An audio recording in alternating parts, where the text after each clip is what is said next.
Monday, the 22nd of January. I'm Stephen Ridgway.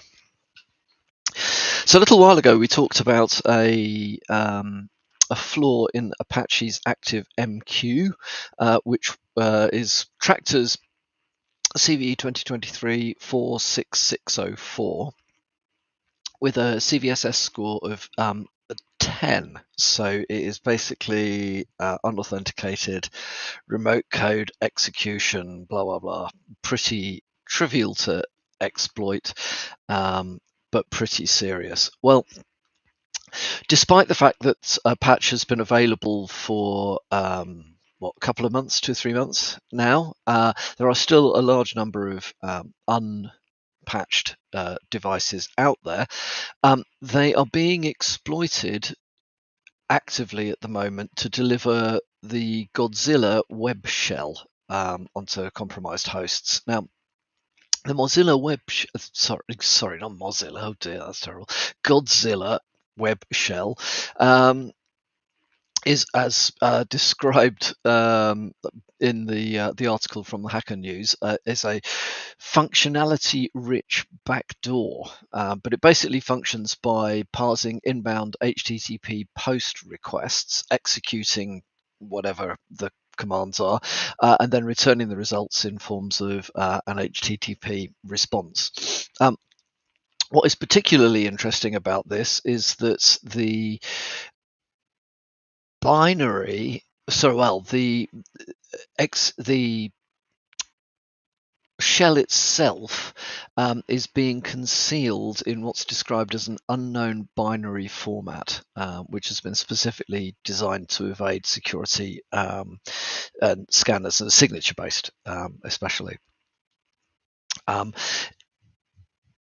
It is interesting in that despite the binary file format, ActiveMQ's JSP engine recognizes it and continues to compile and execute the web shell. So I think the most important thing to bear in mind with this is that if you are using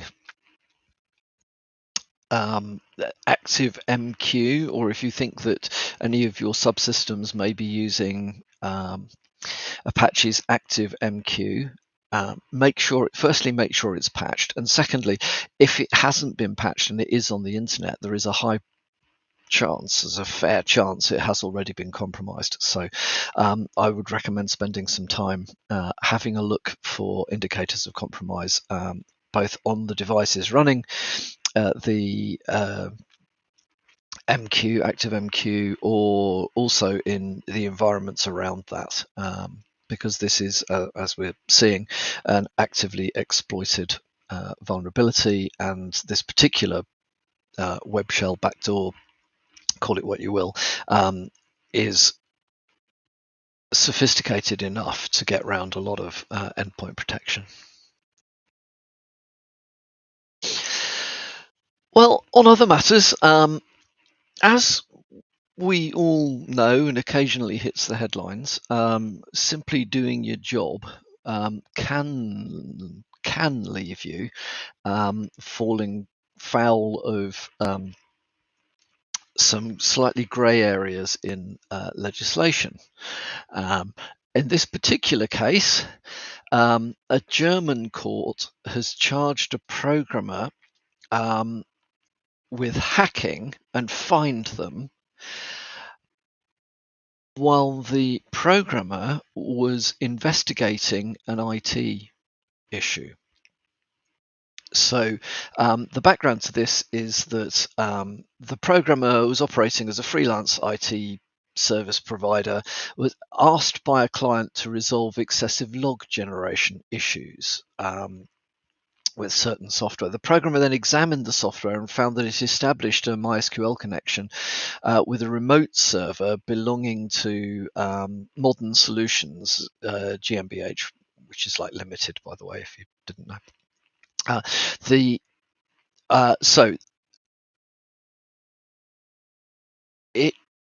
He or she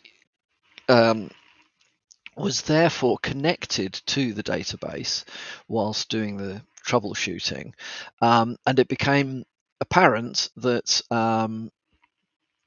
through that connection, it was possible to see not only his customers' data, but also the data for nearly 700,000 of Modern Solutions' other customers, which is a significant, effectively a significant privacy issue, effectively data leaking, data breach. So having realized that the database contained data for other companies, the programmer discontinued from the database and worked with a tech blogger to notify the software vendor of the cybersecurity and privacy issue. The reaction of Modern Solutions GmbH was to take the server offline and fix the problem, deny that there was a problem in the first place, and then take the programmer to court for unauthorized access. So, bearing in mind that almost all European legislation it certainly broadly lines up. The German criminal code regarding what constitutes hacking will be not far from any of the other European or UK legislation. So there is, I think, this I think is worrying in that very clearly this from the article in Bleeping Computer, it appears that this IT contractor was not in any way attempting to compromise any of the data or any of the systems. The system he worked on had a legitimate database connection out to what their provider, in this case, Modern Solutions. It happens that Modern Solution hadn't secured their other customers' data or their customer data properly, and yet the IT contractor or IT support was successfully prosecuted for violations of the section 202C of the German Criminal Code. If you want to look it up, there's a link. Quite rightly, this has kicked off a little bit of a stink. The defendant's lawyer has argued, firstly, that his client acted in the general public interest and responsibly informed the software vendor about the security lapse. And the defendant's lawyers criticised the court's views on the matter as outdated. And I think there may be some truth in that. It is questionable, I think, still as to how many judges really understand the nuances of this sort of stuff, and it is very much down to how well your lawyers argue on your behalf if you find yourself in these situations. The programmer is going to appeal the decision, and I wouldn't be surprised if it got overturned. But if it got, if the appeal court is in agreement with the initial findings, then that would, at least in Germany, it could assume an important role as a legal precedent. So just be a little bit careful, I would say. This isn't the first time this sort of stuff has cropped up. But and I know that historically, prosecute or attempting to prosecute the security researchers for finding vulnerabilities in things was more common than it is today. At least most organizations these days realize that if they've got security researchers looking into these things and they find stuff, that's kind of better than having your adversaries finding these things. So yeah, this is a story. If I see any more about this, see where it goes, then I will let you know. But in the meantime, just be aware that even if you're just doing your job, this is why we have such stringent requirements around permissions for penetration testing, for example, or vulnerability scanning, because in the end, even though you're looking to help, you can be prosecuted for being helpful. And finally, from me today, there's an article in Cybersecurity News. Proton Mail has taken a swipe at Outlook. Now, whilst the information from Proton Mail may be factually correct, you've got to bear in mind that Proton Mail, being very privacy focused, will also be looking to take a chunk out of Outlook simply for business reasons, effectively. But what they're saying is that by default, Outlook is collecting emails, contacts, browsing history, and potentially location data from people using Outlook. Now, the logic behind that is, again, around